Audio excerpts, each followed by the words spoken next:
Natural behaviour and artificial behaviour.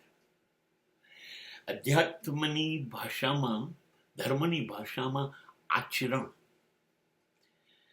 Behaviour, વર્તન ને બહુ મહત્વ આપવામાં આવ્યું છે.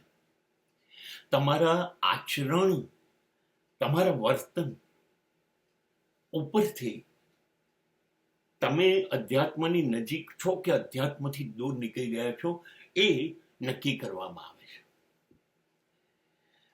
આચરણ ને આ લોકો અનઆચરણ અને પરમ આચરણ એવા બે વિભાગમાં અધ્યાત્મ વહેંચે છે. જે વર્તન, જે આચરણ, જે બિહેવિયર કોઝલેસ હોય, કારણ વગર થતી હોય, કારણ શૂન્યતાથી થતી હોય, એ પરમ આચરણ કહેવાય. અને જ્યારે કોઈ વર્તન, કોઈ આચરણ ની પાછળ ચોક્કસ કારણો હોય, there may be reasons to behave like that, તો એ અનઆચરણ કહેવાય. આ જ વસ્તુ સત્યને પણ લાગુ પડે છે, આ જ વસ્તુ નૈતિકતાને પણ લાગુ પડે છે, ને આ વસ્તુ પ્રમાણિકતાને પણ લાગુ પડે છે.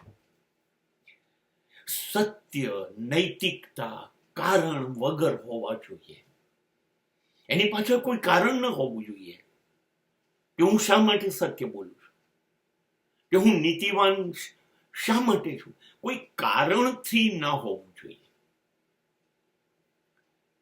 અને આ અનઆચરણ, અનાચરણ અને પરમ આચરણ, પરમાચરણ એ પરમ કૃપાળુ પરમાત્માને ગમતી ક્રિયા છે. બે વચ્ચે એક નાનકડી પાતળી ભેદ રેખા છે.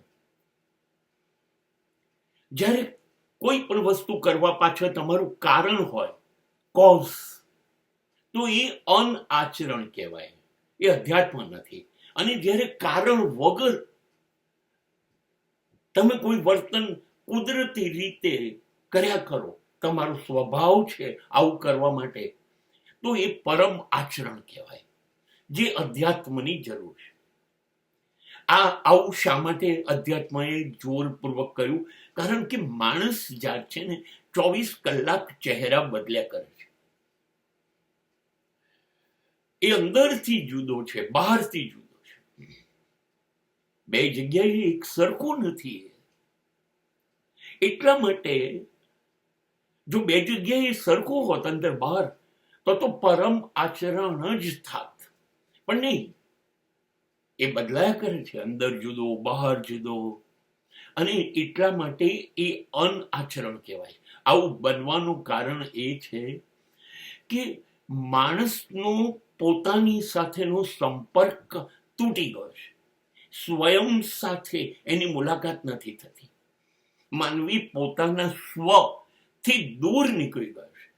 પોતાના સ્વભાવ મુજબ નથી, પરભાવ મુજબ જીવે છે.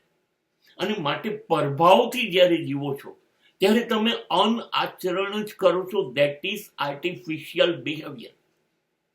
And when something is artificial, the superpower will be disappear at the same time. You must be natural. Your every behavior must be causeless. You must be natural. તમે બિલકુલ નૈસર્ગિક હોવા જોઈએ, કુદરતી હોવા જોઈએ.